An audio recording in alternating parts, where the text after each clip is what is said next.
আসলে সত্যিকার অর্থে ওরা যে শোকটা জানিয়েছে,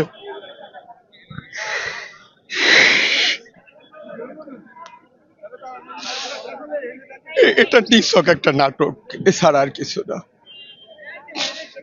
আপনারা দেখেছেন আমার নেতা তারেক রহমানকে নিঃশেষ করে দেওয়ার জন্য, রাজনীতির মঞ্চ থেকে বিদায় দেওয়ার জন্য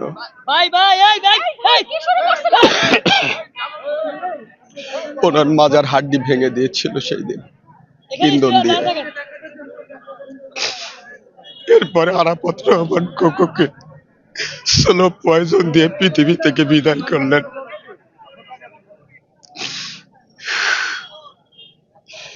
আমার মাকে, আমাদের মাকে বাংলাদেশের রাজনীতি থেকে বিদায় দেওয়ার জন্য, বিদেশে পাঠানোর জন্য বারবার টর্চার করেছে। আমার মা তখন বলেছিলেন, আমার জন্ম বাংলাদেশে, মৃত্যু হলে বাংলাদেশেই হবে। সর্বশেষ জেলে নিয়ে স্লো পয়জন দিয়ে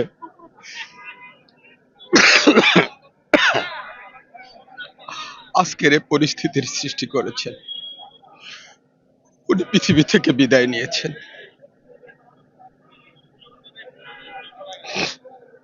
এখন উনি শোক জানাচ্ছেন।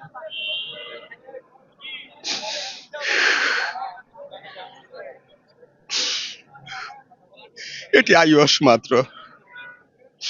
আমার আশা ও বিশ্বাস বাংলার জনগণ কখনোই শেখ হাসিনাকে ক্ষমা করবে না। আমার আশা ও বিশ্বাস আমাদের মা দেশনেত্রী বেগম খালেদা জিয়ার